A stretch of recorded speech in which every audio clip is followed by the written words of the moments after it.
नमस्कार, इन खबर में आपका स्वागत है। सोशल मीडिया के इस दौर में जहां एक तरफ इसका इस्तेमाल सूचनाओं के आदान प्रदान और जानकारी के लिए हो रहा है, वहीं दूसरी तरफ इसको ले करके झगड़े भी बहुत होते हैं और ये झगड़ा और कंट्रोवर्सी करने का बहुत बड़ा प्लेटफॉर्म साबित हो रहा है। अब जो गीतकार हैं, स्वनाम धन्य हैं जावेद अख्तर, उनके परदादा ने जो है हनुमानगढ़ी को गिराने की कोशिश की थी, फतवा जारी किया था। इसको लेकर के कंट्रोवर्सी बढ़ गई है। दरअसल पूरे विवाद को समझते हैं कि आखिरकार जावेद अख्तर के परदादा अचानक विवाद के केंद्र बिंदु में क्यों आ गए और जावेद अख्तर इस बात को लेकर के क्यों भड़के। दरअसल अभी जो हरिद्वार से लेकर के रायपुर में 2 धर्म संसद चर्चे में रही और उसमें जिस तरीके से एक वर्ग विशेष को लेकर के उत्तेजक भाषण दिए गए, उसको लेकर के अभी कार्रवाई चली रही थी। उत्तराखंड में एसआईटी बनी थी और रायपुर पुलिस ने जाकर के कालीचरण महाराज को गिरफ्तार कर लिया था। उसके बाद से ये कंट्रोवर्सी और बहस शुरू हुई कि क्या ऐसी धर्म संसद को इजाज़त दी जानी चाहिए, क्या किसी वर्ग विशेष के खिलाफ इस तरीके की उत्तेजक भाषण दिया जाना चाहिए। उसको लेकर के जावेद अख्तर ने ट्वीट किया और उसमें उन्होंने कहा कि जो सब लोग की इस मुद्दे को लेकर के जिस तरीके से तथाकथित धर्म संसद में बात की गई, 200 मिलियन यानी 20 करोड़ मुस्लिमों के लिए सेना पुलिस को उकसाया गया कि नरसंहार किया जाना चाहिए, इस पे जो लोग चुप्पी साधे हुए, खास तौर से प्रधानमंत्री नरेंद्र मोदी, उस पर मैं हैरान हूँ। इसके बाद उनको ट्रोल किया जाने लगा। स्वाभाविक सी बात है कि रिएक्शन हुआ।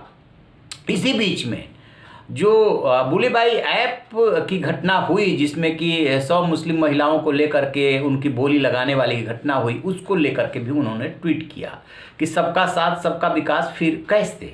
और फिर उसी क्रम में उन्होंने कहा कि अब मेरे परदादा तक लोग पहुंच गए हैं जिनके अंडमान निकोबार में जो है डेथ हुई थी काला पानी की सज़ा भुगतते हुए, उनके बारे में ऐसी ऐसी बातें की जा रही है। मैं ऐसे मूर्खों के लिए क्या कहूँ।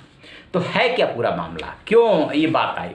दरअसल हुआ क्या कि जब एक के बाद एक उन्होंने 2 ट्वीट किए, तो पहले ट्वीट के जवाब में ही तमाम तरह के बातें की गई। कुछ लोगों ने ये लिखा कि सिर्फ जब मुस्लिमों के खिलाफ बात आती है तभी आपकी ज़ुबान क्यों खुलती है, जब आप इस चीज़ के विरोधी हैं कि किसी के खिलाफ हिंसा नहीं होनी चाहिए, मौखिक हिंसा नहीं होनी चाहिए, तो चाहे वो किसी जाति और धर्म का हो उस पर आपको बोलना चाहिए, लेकिन आप बोलते हैं सिर्फ एक वर्ग विशेष के खिलाफ जब कोई बात होती है तब। उसी में एक तत्वम 80 नामक यूजर ने लिखा, उनके जो परदादा है फजले हक खैराबादी, कि जो उन्होंने तो हनुमानगढ़ी को गिराने का फतवा जारी कर दिया था, वो तो अंग्रेजों ने बचा लिया। यानी कि सीधे जो स्वतंत्रता संग्राम सेनानी थे उस पर उसने वार किया।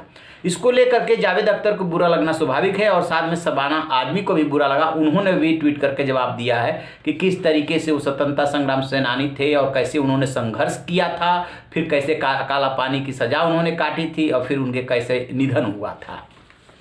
तो ये पूरा वाकया है।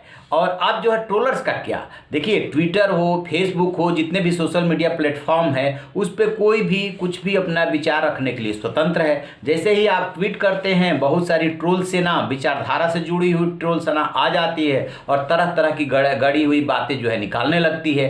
अब स्वाभाविक सी बात है कि जो इन्होंने सवाल उठाया है चुप्पी को लेकर के, चाहे धर्म संसद को लेकर के, उस पर तो सवाल लोग उठा ही रहे हैं कि ऐसा कैसे हो सकता है। तमाम जो पूर्व सेनाध्यक्ष हैं उन्होंने भी सवाल उठाया था कि ये कैसी बातें की जा रही, कोई भी ऐसी बात नहीं होनी चाहिए जिससे किसी समाज में हिंसा बढ़ के।